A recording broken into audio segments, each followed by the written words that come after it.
फडणवीस जो है वो प्रधानमंत्री नरेंद्र मोदी से इस समय फोन पर बात कर रहे हैं।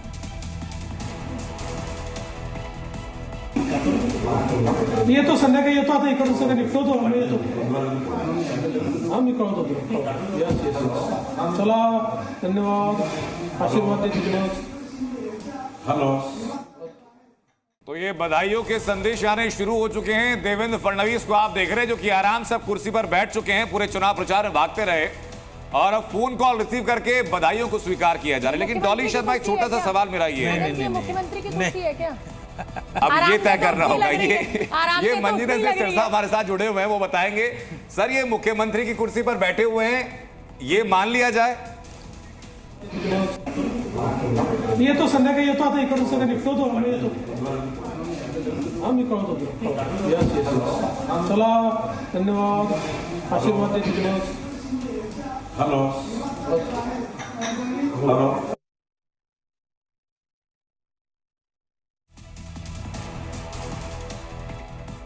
तो देवेंद्र, आशीर्वाद दीजिए. हेलो। हेलो।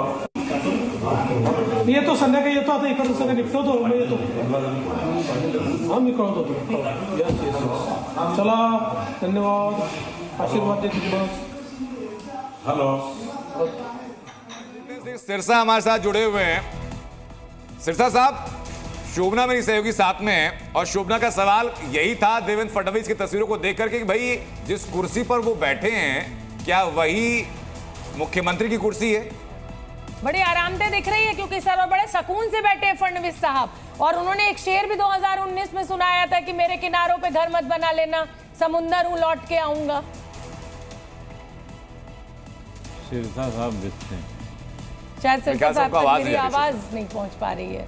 तो मैं एक बार रामकृपाल जी, जो मेरा सवाल था कि मूलभूत मुद्दे जो हैं वो इन नारों में कहीं खो गए हैं, क्या कहेंगे? क्या आप देश की राजनीति की दिशा तय हो चुकी है और अब हम कभी इन मुद्दों पर बात नहीं करेंगे? हमें नौकरियां नहीं चाहिए, हमें साफ हवा नहीं चाहिए, हमें रोजगार नहीं चाहिए?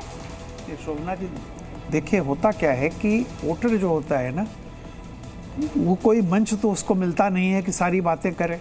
वो मेहनत कश है, अपना खेत में काम करता है, मजदूरी करता है, लेकिन मूलभूत मुद्दे उसके दिमाग में रहते हैं क्योंकि वो मूलभूत मुद्दों को सिर्फ सोचता ही नहीं, जीता है।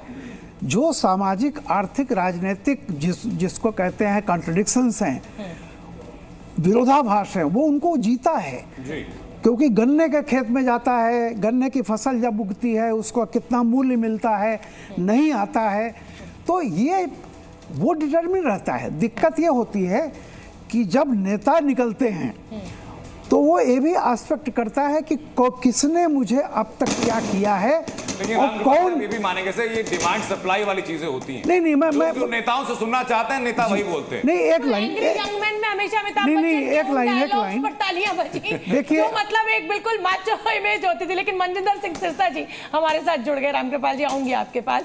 मंजिंदर सिंह सिरसा साहब, मुझे अभी फडणवीस साहब की एक तस्वीर दिखी, बेहद आरामदेह गद्देदार कुर्सी और वो फैल के बैठे हुए हैं और उस पर बिल्कुल बड़े अंदाज में फोन पर बात कर रहे हैं। मुख्यमंत्री की कुर्सी है क्या ये?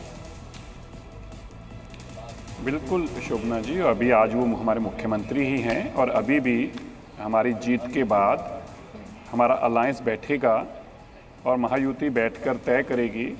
उसके मुताबिक हमारे जो हमारा नेतृत्व है वो तय करेगा कि अगला मुख्यमंत्री कौन होगा। लेकिन सिरसा जी, ये तो 5 साल पुराना सब बीजेपी प्रवक्ताओं का जीत के बाद यही बयान होता है। कुछ अलग थोड़ा सा बताने की कोशिश की जाए कि क्या इस इतनी बड़ी जीत के बाद देवेंद्र फडणवीस को कितनी बड़ी भूमिका मिलने वाली है? चलिए मैं दूसरे तरीके से कह देता हूँ। उप मुख्यमंत्री इस बार क्या एकनाथ शिंदे होंगे? छोड़िए ना मुख्यमंत्री कौन होगा, उप मुख्यमंत्री बताइए कौन होगा इस बार? शोभना जी, बिल्कुल ऐसा है। हर भारतीय जनता पार्टी का कार्यकर्ता यही चाहेगा कि भारतीय जनता पार्टी के नेता हमारे मुख्यमंत्री बने, इसमें कोई शक नहीं है। लेकिन मैंने जैसे पहले कहा, ये हमारा शीर्ष नेतृत्व तय करेगा और वो भी तब ऐसे तय नहीं होगा, सारा अलायंस बैठेगा। और कई देखिए, पिछली बार जब एकनाथ शिंदे जी को मुख्यमंत्री बनाया तब भी हमारे नंबर ज़्यादा थे, लेकिन हमारा मकसद हमारे स्टेट के अंदर। सर, एकनाथ शिंदे जी को जब शपथ दिलवाई गई थी, देवेंद्र फडणवीस के तेवर भी लोगों को याद हैं। नहीं, आप सोचिए हमारे खुद के मुख्यमंत्री रहे हों, उनके नंबर भी उनके पास ज़्यादा हों, उनकी अगुवाई में हमने चुनाव लड़ा हो, उनको मुख्यमंत्री बनने को कहा जाएगा तो यकीनी तौर पर उनको बुरा तो लगा ही होगा, इसमें कोई शक नहीं है। लेकिन संगठन के लोग हैं, भावना समझते हैं कि खाली मुख्यमंत्री या मंत्री बनना ही संभव हमारा काम नहीं है। हमें देश को आगे ले जाना, हमारे प्रदेश को आगे ले जाना, वहाँ के अंदर वहाँ के सोच के मुताबिक उनको आगे ले जाना, ये भी हमारे लिए हमारी जिम्मेवारी है। इसलिए पार्टी के संगठन के लोग हैं वो इस सब बातों को समझते हैं। ठीक है, कुछ देर के लिए मन में आता है कि हमने शिद्दत से काम किया, हमारे अगुवाई में चुनाव लड़ा गया, आज नंबर भी हमारे सबसे ज्यादा हैं और फिर भी उप मुख्यमंत्री हैं, तो देवेंद्र फडणवीस जी को भी डेफिनेटली ऐसा महसूस हुआ होगा। छोटा सा सवाल सर आपसे मैं झारखंड के बारे में भी करना चाहूंगा कि चंपई सोरेन के साथ भी डील की गई, उन तक अपना संदेश पहुंचाया गया, घुसपैठियों का मुद्दा उठा दिया गया और जाने क्या क्या मुद्दे उठाए गए। एक सीएम तो लगातार डेरा डाल चुके थे झारखंड के अंदर ही, उसके बावजूद प्रदर्शन आपको निराशाजनक रहा, क्या वजह रही? देखिए, ऐसा कहना गलत होगा कि निराशाजनक रहा। अभी भी हम 30 सीटें प्लस पर हैं और अभी बाकी गिनती भी है। मैं ये जरूर मानता हूँ कि हमसे काफ़ी आगे है इस वक्त जेएमएम, इसमें भी कोई शक नहीं है। लेकिन कई बार ज़मीनी मुद्दे होते हैं, कई बार हम लोगों को बात कन्विंस नहीं कर पाते या हमारा विरोधी करने में कामयाब होता है। एक मुद्दा नहीं होता चुनाव के अंदर। अब यहाँ 2/3 मेजॉरिटी के साथ हम जीत रहे हैं। अब देखिए कितना अंतर है 2/3 मेजॉरिटी के साथ महाराष्ट्र जैसे बड़ा स्टेट जिसके अंदर इतने बड़े बड़े धुरंधर नेता हैं।